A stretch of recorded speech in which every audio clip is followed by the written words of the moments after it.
2022 카타르 월드컵 설마 했던 이변이 이틀 연속 펼쳐졌습니다. 사우디아라비아의 아르헨티나전 2대1 역전승과 굉장히 유사한 패턴으로 일본이 독일의 2대1로 역전승을 거뒀는데요.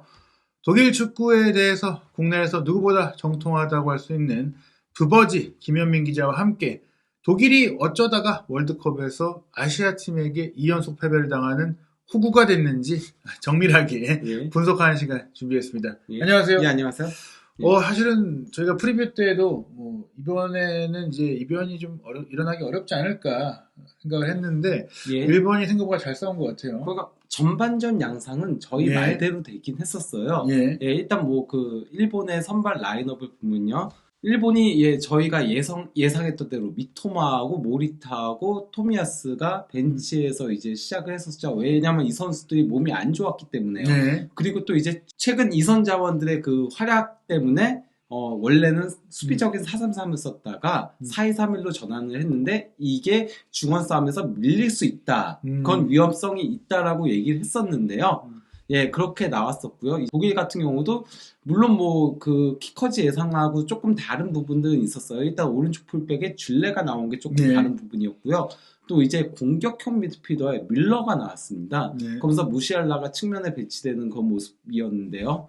근데 독일은 얘기 들었다시피 실질적으로 백스리 빌드업을 가져갔고요. 사실상 그러니까 3-4-2-1처럼 움직였어요. 그래서 이제 무시알라가 왼쪽 측면부터 중앙까지 아우르는 그런 움직임으로 일본을 해집고 다녔었고요. 또 긴도안이 초반에는 조금 부진했어요. 초반에는 패스 미스가 좀 있으면서 일본이 이선에서 굉장히 압박을 강하게 걸었었거든요. 그러니까 카마다 다이치가 특히 압박에서 좀 재미들을 보면서 그리고 곧바로 이토주냐한테 패스를 내주면 이토주냐가 굉장히 위협적인 돌파들을 시도하긴 했었는데 그게 극초반에만 조금 있었고 어느 정도 지난 시점부터는 독일이 긴도안과 키미가 경기를 지배하고 또 이제 라움이 측면 공격을 엄청나게 하면서 그러면서 경기를 지배를 했었거든요. 그러다 보니 전반전은 말 그대로 일방적이었습니다. 네. 점유율이 무려 81대 19. 이게 좀처럼 나오기 힘든 점유율이거든요. 네. 저희가 장난으로 8대2, 8대2 이렇게 얘기하지만은 실제로는 8대2가 거의 나오지가 않아요. 네. 그리고 슈팅 숫자도 14대 1. 일본의 슈팅은 단 1회밖에 없었고요. 기대 득점은 1.65골 대 0.11골. 상당히 큰 격차를 보이면서 전반전은 일본이 아무것도 하지 못한 경기였다고 해도 무방했습니다. 거의 가둬놓고 상대 진영에서 가둬놓고 계속 독일의 공격이 이루어졌다고 할 수 있죠. 마에다 선수의 골이 옵사이드에 이제 걸리면서 명확한 옵사이드였지만 그런 좋은 패턴이 하나 정도밖에 없었고 그 외에는 대부분 이제 고전을 했다. 게다가 이제 일본이 나름대로 점유를 할 줄 아는 팀인데 그런 것들을 완전히 보여주지 못했기 때문에 무기력했다라고까지 볼 수 있겠지만 결과적으로는 이제 한 골밖에 안 내주고 잘 버텼다고도 볼 수 있는 전반전이었는데요. 예, 특히 이제 독일이 전반전에만 무려 422개의 패스를 성공시켰는데 이게 월드컵 역대 최다 패스입니다. 예, 전반전 기준이죠. 예, 근데 이 기록이 단 1시간 만에 스페인한테 깨졌습니다. 스페인이 537개를 성공시켰어요. 코스타리카 상대로. 게다가 결과까지 7골을 넣었기 때문에 잘했는데 어찌됐거나 이제 독일이 전반 33분에 이제 페널티킥으로 앞서갔어요. 예, 그러니까 그 키미가 굉장히 예술적인 롱패스를 연결해줬고 그걸 이제 다비드 라움이 받아가지고 골키퍼를 등진 상태에서 파울을 유도해내면서 페널티킥을 얻어냈고 이를 이제 긴도안이 정확하게 넣었는데요. 긴도안은 독일 대표팀에서 7번의 페널티킥을 모두 골로 연결할 정도로 페널티킥 스페셜리스트로 현재 명성을 높이고 있죠. 그러다 보니까 이제 일본이 후반 시작과 동시에 변화를 가져왔어요. 그리고 제가 그런 얘기를 했었잖아요. 이타쿠라를 조금 수비형 미드필더로 활용했으면 좋겠다라고 얘기했는데 쿠보가 특히 전반전에 너무나도 부진했어요. 쿠보는 독일 선수들의 몸싸움에 전혀 그냥 키핑 자체가 안 되더라고요. 안 그래도 일본이 제한적인 숫자로 공격을 하는데 쿠보가 키핑이 안 되니까 사실상 선수 한 명 없이 플레이를 했었거든요. 열심히 뛰고 달려들고 했지만 리디거를 부딪히면 거의 뚫을 수 없는 벽에 있는 느낌이었기 때문에 앞으로도 안 되겠다. 그러면서 파울 유도조차 못했었거든요. 그래서 사실상 10대 11 구도였는데요. 그러다 보니까 이제 모리아스 감독이 쿠보를 빼고 토미야스를 넣으면서 그러면서 이제 토미야스 센터백에 배치하고 이타쿠라가 이제 수비형 미드필더로 올라가면서 물론 뭐 많은 매체들에서 뭐 여기저기서는 뭐 3백 운영이었다는 얘기도 있는데 제가 봤을 때 이타쿠라의 위치는 기본적으로 수비형 미드필더 위치였습니다. 그러면서 독일의 중원 싸움에서 너무 밀렸었잖아요. 그 네. 중원 싸움을 어느 정도 가져가고 그리고 수비 안정화를 가져가면서 전반전에 너무 말 그대로 처참하게 밀렸던 경기력을 조금 회복하겠다는 그런 포석을 세웠었고요. 그리고 또 이제 굉장히 이 경기에서 네. 모리아스 감독이 적극적으로 그것도 빠른 시간에 교체를 활용을 했었는데요. 네. 일단 뭐 이제 지치기도 하고 또 예전 폼이 아닌 나가토모를 빼고 또 전반에 뭐 많이 싸워주긴 했지만은 그래도 슈팅 자체를 가져가지 못했던 마에다 이렇게 두 명을 빼고 이거 진짜 엄청난 승부수였습니다. 예. 미토마를 예. 풀백에다가 배치하더라고요. 그것도 미토마가 저는 그러니까 윙백으로 조금 전진시킬 줄 알았는데 그때는 계속 후방에서 뛰고 있었어요. 네. 미토마를 넣고 그리고 아사노를 투입했는데요. 이 두 개는 확실한 포석이 있었다라고 생각해요. 예. 왜냐면 독일이 백스리 운영을 했잖아요. 그러면서 네. 라움을 올렸잖아요. 그 네. 오른쪽 жил레는 사실상 올라가지 않고 계속 수비 진영에 있었거든요. 그러니까 미토마가 수비력이 떨어지는 선수라고 하더라도 물론 뭐 브라이턴에서 윙백까지는 썼지만은 예. 이 선수가 풀백을 선 적은 없었거든요. 근데 미토마가 수비적인 리스크를 지지 않을 것이다 생각을 했고 또 미토마가 물론 뭐 공격 진영에 있으면 더 위협적인 드리블을 할 수 있겠지만은 수비 진영에 있어도 볼을 끌고는 올라가 줄 수 있다. 예, 이런 포석과 또 아사노는 나와서 슈팅 정확도는 솔직히 그렇게 좋지 못했었거든요. 네. 그리고 또 리디거한테 계속 막히긴 했어요. 근데도 일단 잡으면 때려요. 계속 때리다고. 그러면서 홈런도 때리고 뭐 리디거한테 한 3번 정도 연달아서 막히고 예. 예, 그런 장면들이 있었지만 저는 그래도 그게 효과가 있었다고 생각해요. 아사노가 계속 때리니까 어쨌건 간에 그래도 독일 선수들이 조금 물러설 수밖에 없었고 또 리디거 맞고 코너킥으로 계속 연결되는 장면들이 나왔었거든요. 그러니까 이런 부분은 코스타리카가 했었어야 되는 거죠. 코스타리카는 스페인 상대로 슈팅 하나도 없었으니까요. 그렇죠. 예. 예. 결국에 이제 효과적인 전술 변화가 있었고 예. 반면에 독일의 변화는 좀 도움이 안 됐다. 일단 그래도 독일도 나름 포석 자체는 있었어요. 일단 뭐 밀러하고 긴도안을 빼고 호프만하고 고레츠카를 넣었는데 균도안 뺀 건 좀 아쉽긴 네. 했었어요. 균도안은 너무 잘했었는데 근데 밀러 빼고 호프만을 넣은 거는 이해는 가는 선택이긴 했어요. 왜냐면은 오른쪽 이제 측면 공격을 조금 더 살리기 위해서 호프만은 제가 사실상 독일에서 윙백처럼 움직인다라고 얘기를 했잖아요. 독일 네. 대표팀에서 미토마 쪽을 공략하기 위해 호프만을 넣은 거라고 봤었거든요. 네. 하지만 호프만이 부진하고 고레츠카도 그러니까 이 둘이 왜 선발로 나오지 않았는지 알겠더라고요. 예. 폼이 안 좋더라고요. 현재 그러니까 이 선수들이 컨디션이 좀 안 좋은 상태인 것 같아요. 그러다 보니까 이 두 선수가 들어왔는데 경기력에 도움을 주기는커녕 도리어 경기력이 하락하는 현상들이 발생을 했던 거였죠. 네. 그런 가운데 이제 독일이 결정적인 득점 찬스가 한 번 있긴 했었거든요. 물론 뭐 그전에 골대를 2번 맞춘 것도 있었지만요.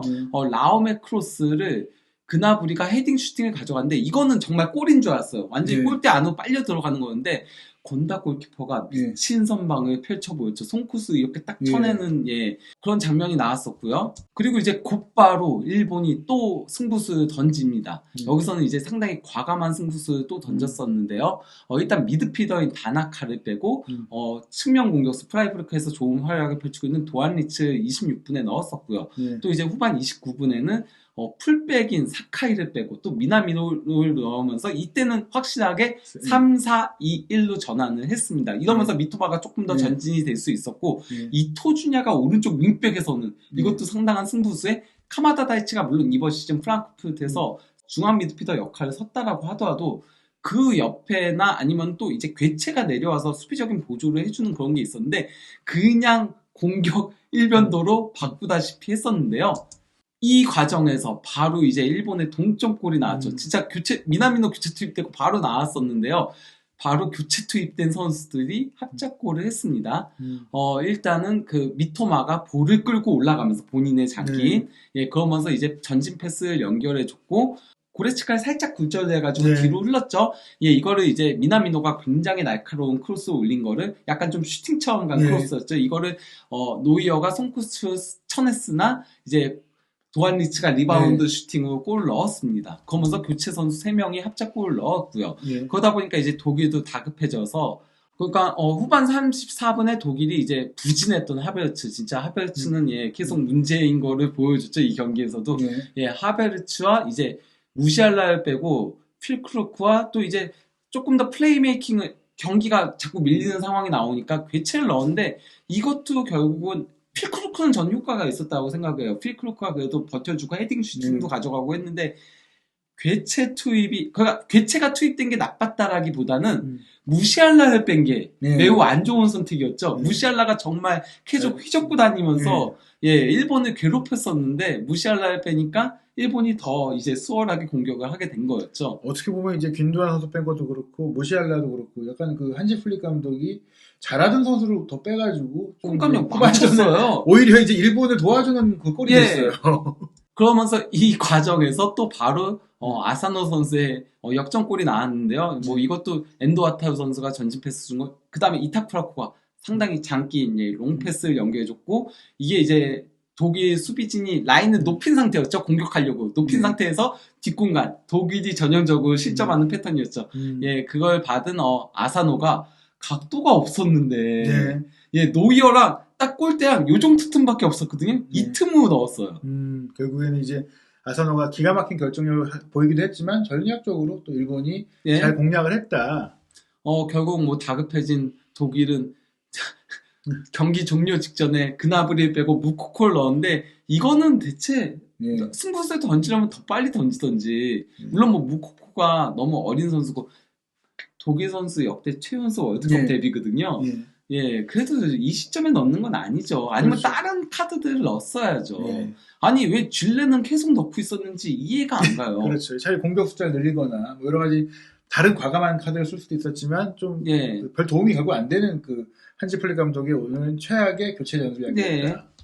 결국 일본이 월드컵 본선에서 처음으로 선제 실점을 허용했는데도 역전승을 거두는 이변을 연출을 했습니다. 네, 또 독일은 그 선제골을 넣고도 패배한 게 44년 만이라고 네, 하더라고요. 그러니까요. 독일 축구의 그 월드컵 역사에 또 한 번의 그 예. 불명예가 씌워졌는데요.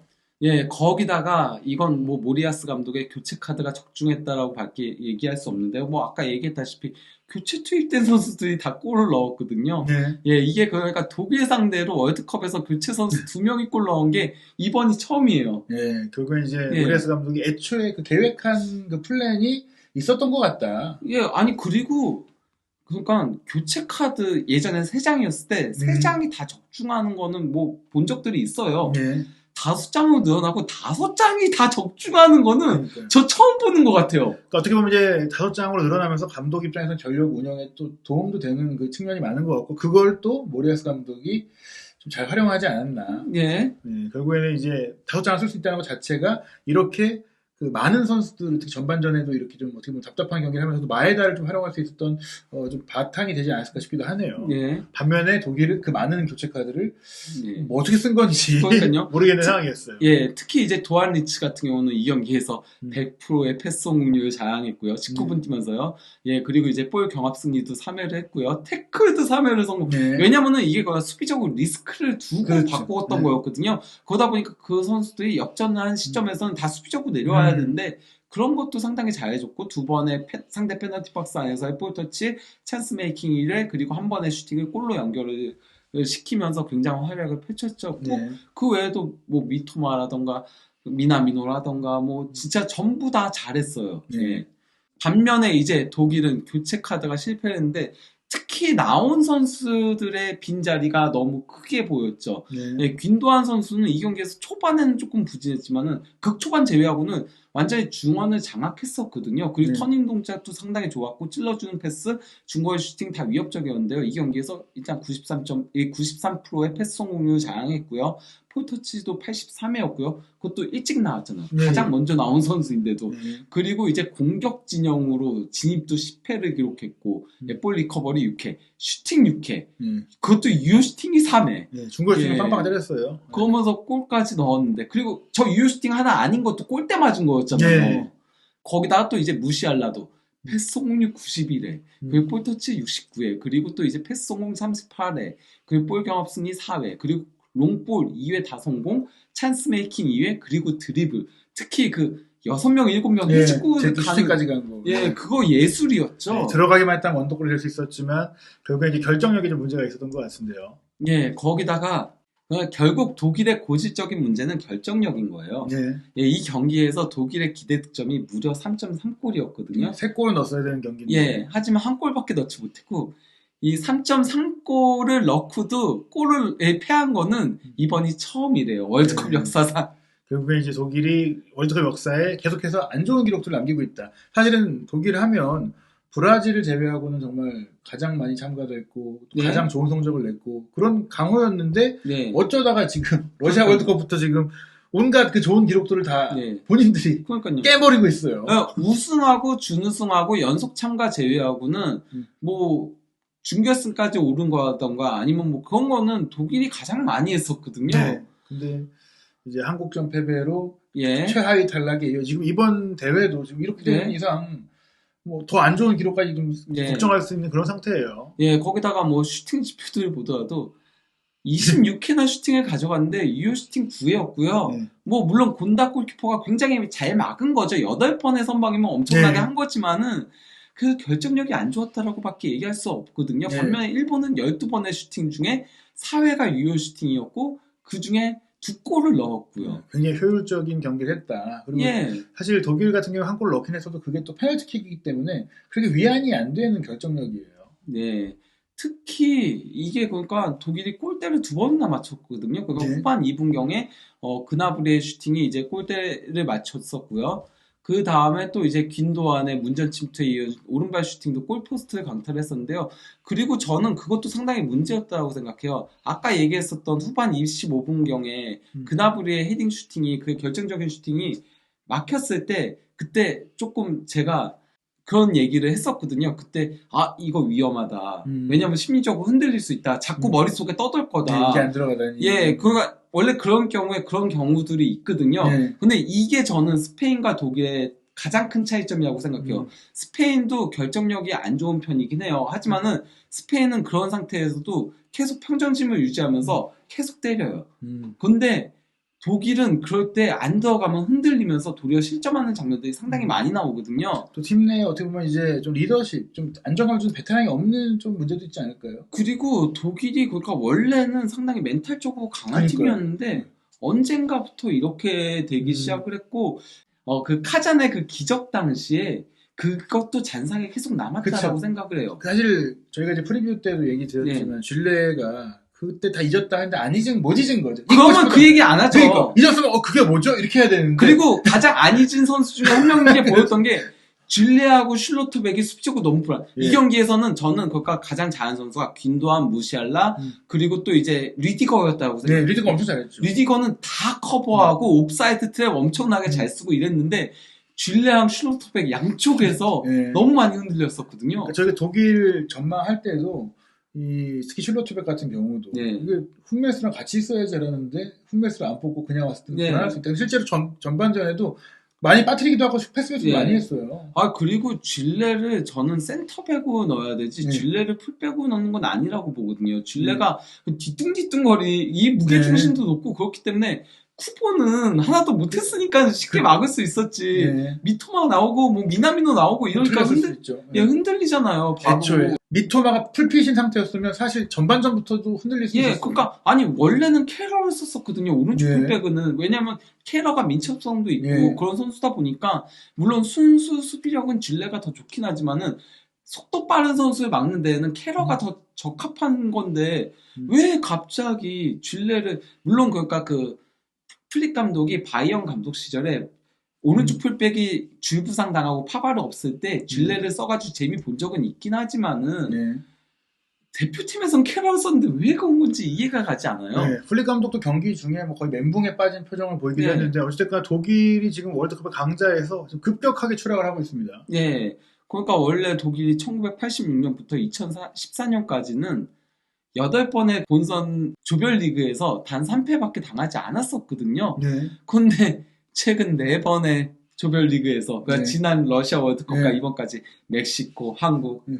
일본한테 패배를 당하고 네. 있습니다. 심지어 한국과 일본에게 아시아 팀의 연패를 당한 거는 뭐 거의 이제 역사상 있기 어려운 일이에요.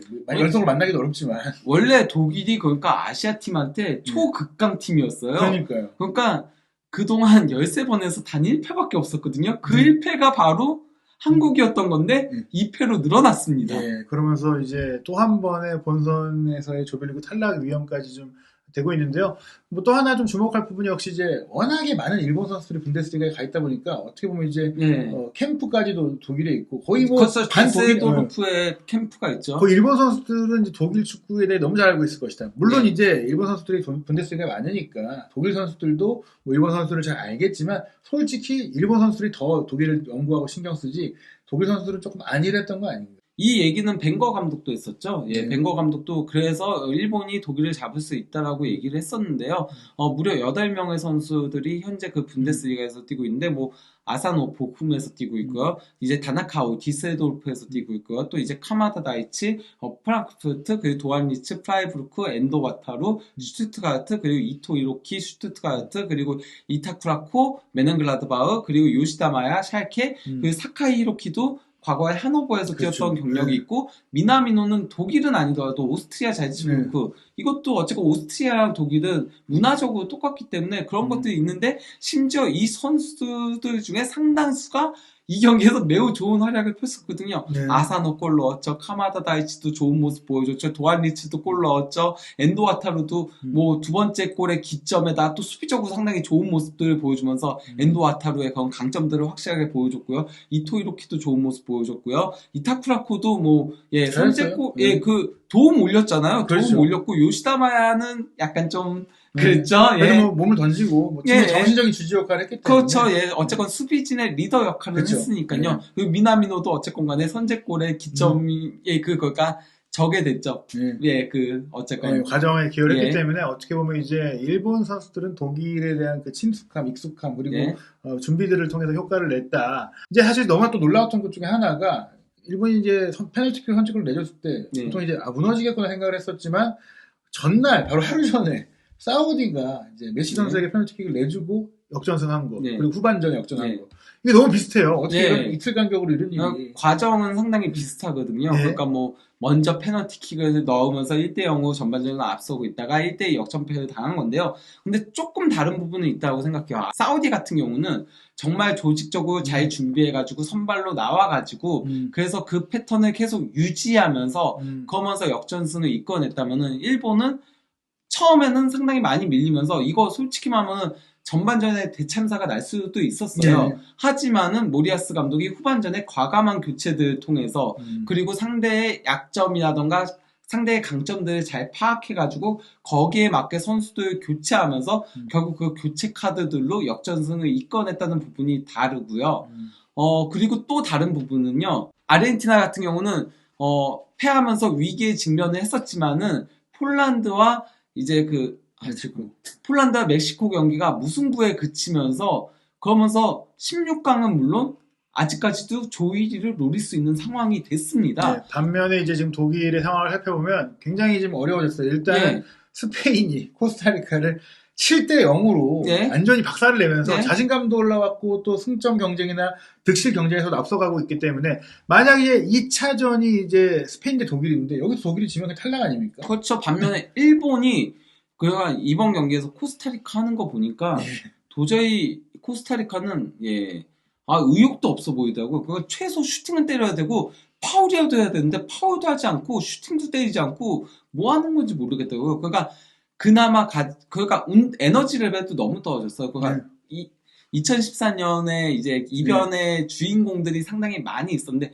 저는 많이 들었어요. 그냥 베네테 만 18세 선수만 유일하게 활발하게 그나마 기동성 있게 플레이를 해주어서 그 선수만 눈에 띄고 나머지들은 다 도리어 한국하고의 평가전에 어린 선수도 썼잖아요. 그 선수들로 나오는 게 더 나았겠다 싶을 정도로 너무 무기력한 경기였기 때문에 저는 일본한테 못 이길 거라고 보고 그러면 일본이 2승 걷어버리면은 이대로 끝나버려요.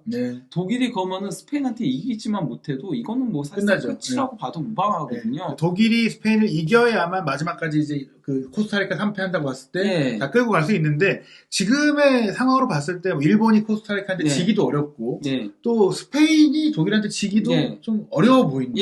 그리고 그러니까 제가 조금 몇 가지 얘기를 드리고 싶은 게요. 스페인하고 독일 축구가 조금 많이 유사점이 있긴 해요. 가장 점유율 잘하는 팀이고, 가장 패스 축구를 하는 팀이고, 그게 이번 어쨌건 역대 월드컵 전반전 최다 패스 기록 1, 2위를 수립하고, 아마 후반전도 저는 최다 기록일 거라고 생각해요. 이 두 팀이.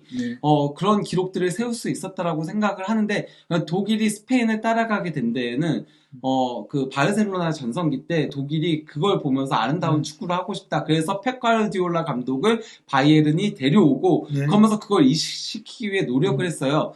근데 스페인은 그거를 아예 철학적으로 오랜 기간 전통처럼 이어져 왔고, 그러니까 저는 스페인이 베스트 11에 개개인의 폼만 놓고 보면 리스크가 더 있는 팀이라고 생각을 해요. 왜냐면은 뭐 소속팀에서 부진한 선수들도 있잖아요. 페란 토라스라던가 아니면은 뭐 이제 부스케스도 약간 그렇고, 알바는 뭐 주전이라고 보기도 조금 애매하고, 아스필리쿠에타도 이번 시즌 하락세고, 라포르트는 뭐 부상 이슈도 있었고, 로드리는 부스케스 때문에 센터백으로 이 경기에 나오기도 했고, 이런 식으로 리스크들이 없는 건 아닌데, 그럼에도 스페인은 하나의 팀처럼 구동이 돼요.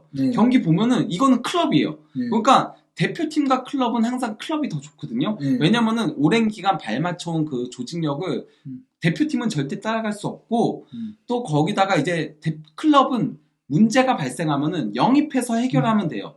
근데 대표팀은 그게 안 되기 때문에 부스케츠 같은 선수 처음에는 뭐 대체하기가 좀 쉽지 않고 뭐 이런 것들이 있는데, 스페인은 클럽처럼 플레이가 되다 보니까 도리어 하나가 됐을 때 더 좋은 플레이들을 해요. 다른 대표팀들에서 볼 수 없는 그런 플레이들이 나와요. 이런 유기적인 플레이들은 스페인만 할 수 있거든요. 근데 독일은 그 정도는 아닌데다가 독일이 패스 잘하고 뭐 이런 것들이 있긴 한데, 결국 파이널 서드에서의 세밀함의 차이가 나요. 스페인은 그래서 스페인도 공격진의 결정력이 떨어지는 건 비슷한데, 스페인이 7골 넣을 수 있었던 거는 결국 최대한 골대 가까이까지 패스가 가요.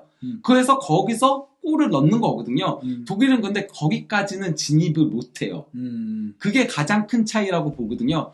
그래서 독일은 한 골에 그치고, 안 그래도 결정력 개떡인데 하베르츠 같은 선수들 욕 나오는데 그런 문제가 있다라고 보거든요. 제가 그래서 스페인하고 독일 중에 누가 더 강한 거 같냐고 물어봤을 때 저는 스페인이라고 얘기를 했잖아요. 안정성이 다르다라고 얘기했잖아요. 이게 가장 큰 차이라고 보기 때문에 저는, 그리고 이게 그래서 독일 축구를 오랜 기간 뭐 좋아했었던 그런 뭐 독일 축구 전통주의자들 있잖아요. 그런 사람들 있잖아요. 왜냐면 독일 축구는 원래 힘, 파워, 기동성, 그리고 힘을 찍어 누르는 축구를 했어요. 그리고 정신력의 축구를 했었거든요. 근데 독일이 언젠가부터 예쁜 축구, 패스 축구 이런 것들을 하기 시작했는데 모조품에 불과하다는 느낌이 들거든요. 그래서 혹자들은 펩이 독일 축구를 망쳤다는 얘기도 해요. 저는 그건 아니라고 생각해요. 방법론에 잘못은 없어요. 그 방법론을 제대로 따라가지 못하는 게 문제인데, 현재 독일은 그걸 제대로 따라가지 못하고 있어요. 그런 상태라면은 독일이 스페인한테 이기려면은 좀 변화를 해야 된다고 생각해요. 그러니까 조금 더 파워를 살린 축구, 좀 이런 거를 해야지, 그러니까 다른 축구를 해야지 어떻게든 비벼볼 수 있는 거지. 일본이 어쨌건 간에 독일한테 이긴 거는 같은 축구를 해서 이긴 게 아니거든요. 그렇죠. 자기네 약점은 인정하고, 그러면서 상대의 약점을 파고들기 위해 변화를 한 거예요. 일본도 원래는 아름다운 축구하고 원래는 점유율 축구예요. 저희가 잘 알잖아요. 일본 월드컵 가서도 어지간한 팀들 상대로는 점유율 축구합니다. 근데 독일 상대니까 내려앉고 수비적으로 하고 역습하고 이런 거 하잖아요. 그렇게 해야 된다는 거죠, 독일이. 벤투 감독한테도 꼭 전해주고 싶은 그런 말이었는데요. 결국 독일이 호구가 된 것은 좋은 축구, 뭐 빌드업 축구, 뭐 여러 가지를 다 발전시키기 위해 노력해왔지만, 그러면서 자신들의 강점을 좀 잃어버렸고, 게다가 이제 결정적으로 이번 또 월드컵에서도 해결하지 못한 숙제들로 인해서 이제 결국 아시아 팀에게 2번이나 패하는 호구가 되고 말았다라는 그 이야기를 잘 들을 수 있었습니다. 그런 얘기도 많잖아요. 독일 축구가 흔들리기 시작한 건 클로제의 은퇴부터 시작됐다. 왜냐면 높이에서 뭔가 해줄 수 있는 선수가 사라졌고, 또 클로제는 어쨌건 간에 물론 이 선수가 연기에도 잘했지만은 그래도 기본적으로 정통파 공격수인데, 정통파 공격수가 사라졌다고 예, 그러죠. 결국엔 이 스페인과 같은 숙제를 안고 있지만 스페인은 뭐 그 이상의 원조 패스 축구니까. 아유, 스페인은 가짜 9번으로 예. 뭐 축구를 계속 해오던 팀이었는데 그니까요. 스페인이 언제 뭐 그렇게 뛰어난 공격수가 있었던 적이 토레스, 비아 그때 예. 근데 비아도 정통파 공격수는 아니죠. 아니잖아요. 예, 결국엔 토레스 주전은 아니었기 때문에 작주전 아니었기 때문에 예. 결국 이제 토레스 있을 때 세스크 가짜 9번 예. 썼잖아요. 예, 결국 이제 2조에서 독일이 지금까지 얘기를 들어보면은 탈락할 가능성이 높아 보이는데 아, 저는 탈락할 거라고 보고 탈락해야 된다고 봅니다. 예. 독일 전문가, 독일을 사랑하는 김현민 기자도 이번 남은 일정에 독일이 반등할 것은 어렵다고 했는데요.